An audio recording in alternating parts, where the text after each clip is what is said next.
Assalamualaikum warahmatullahi wabarakatuh ya. Menanggapi saudara Licerita Setiani ya. Pak, apa Senin lagi semua punya kodam? Tidak. Terus ciri yang punya kodam gimana? Supaya paham ya. Tidak ada ciri-ciri punya kodam, itu tidak ada sebenarnya ya. Kalau Anda ini memiliki kodam ya, Anda pasti bisa berinteraksi dengan kodam Anda. Apa yang pernah Anda lihat ya, pernah dengar ya di channel-channel YouTube ya, katanya dengan ciri-ciri ya, memiliki kodam, sorot matanya tajam, suka menyendiri, itu bukan ciri-ciri Anda ini memiliki kodam. Anda ketempelan malu halus juga sama seperti itu cirinya gitu ya. Jadi kita ini harus bisa membedakan ya teman-teman sinergi. Kalau kita ini memiliki ciri-ciri punya kodam ya, ciri-cirinya satu, Anda bisa merasakan.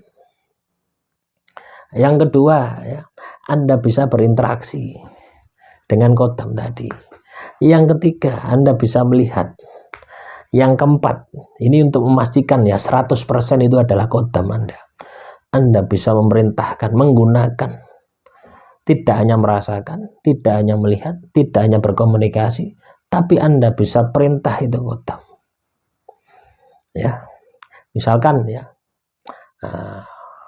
saya punya pusaka ya, dikasih leluhur saya, dikasih mbah saya. Saya tidak tahu kalau itu adalah kodam ya, ada kodamnya saya tidak tahu. Dulu waktu kecil tidak tahu. Tapi sejak kecil saya diikuti ya, oleh penunggu dari pusaka tadi. Ya, besar-besar ya di tahun 2017 ini baru saya paham. Ternyata yang mengikuti selama ini itu adalah kodam. Ya, saya juga ditunjukkan ya bagaimana cara kasih sesaji gitu loh ya. Sama nenek saya itu ya kasih sesaji gitu ya. Kasih kopi ya, jajanan pasar.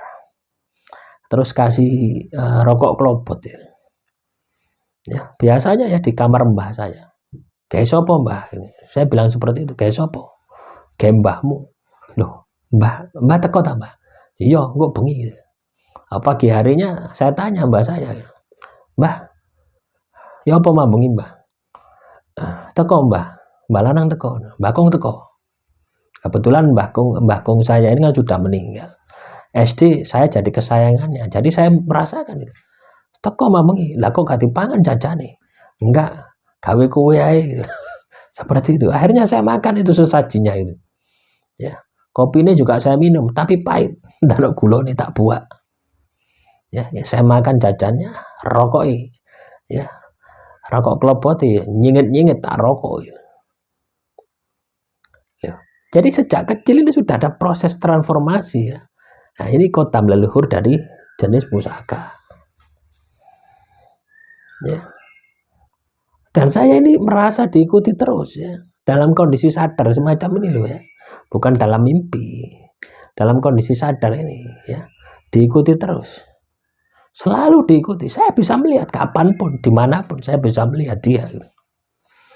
Ya, baru di tahun 2017 saya bisa berkomunikasi gitu, karena saya belajar gitu, bagaimana saya memahami apa sih yang sebenarnya terjadi dalam diri saya.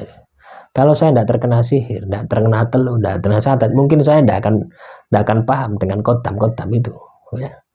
Dari situ saya pelajari. Akhirnya apa? Saya bisa berkomunikasi. Saya bisa perintah, saya bisa panggil kapanpun juga. Ya, baru itu namanya kodam. Nah, kodam ini macam-macam ya. Tidak hanya kodam dari jenis pusaka ya. Kodam dari jenis keilmuan. Anda mengamalkan ilmu. Ya. Haji Braja Musti misalkan. Ya. Atau saya pernah mengamalkan ya Asma Singaraja. Jadi itu yang datang itu seperti singa gitu, besar sekali. Nah, ketika masuk ke dalam tubuh saya yang seperti raksasa gitu. Ya, ketika saya buat tarung gaib, ya musuh saya itu kelihatan kecil gitu. Saya kelihatan besar gitu.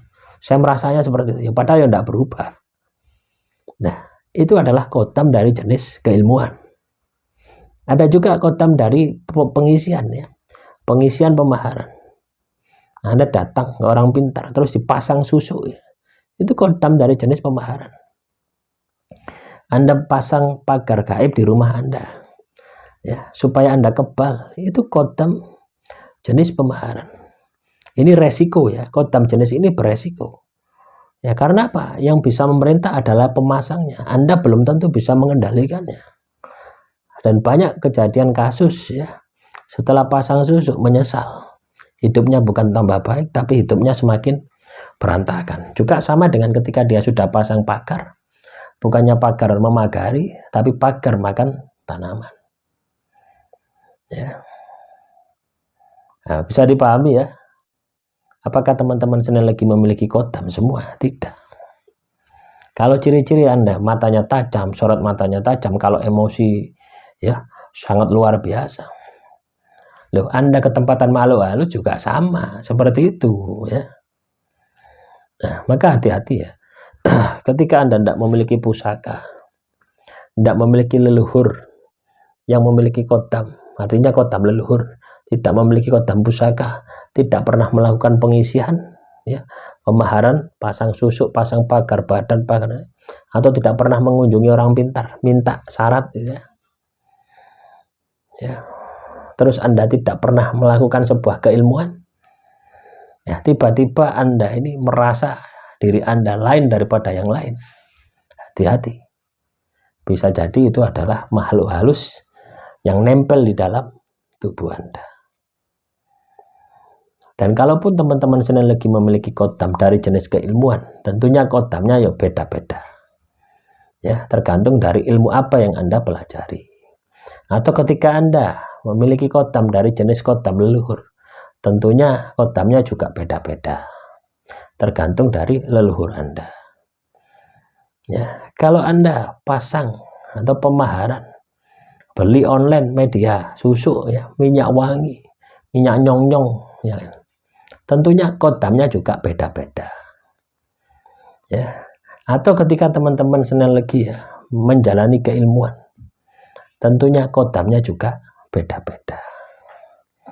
Apakah teman-teman senang lagi memiliki kodam? Tergantung dari jalan hidupnya. Anda periksa jalan hidup Anda. Ini sudah saya terangkan lengkap, ya, sumber kodamnya dari mana saja, ya. Semoga ini bisa dipahami.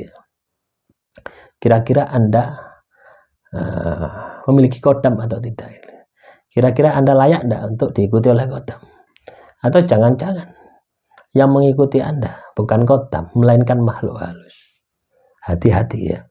Biasanya kalau Anda tidak bisa melihat, tidak bisa memerintah, tidak bisa mengendalikan, tidak bisa merasakan, biasanya itu adalah 99,99% adalah makhluk halus. Secepatnya perbaiki ibadah Anda.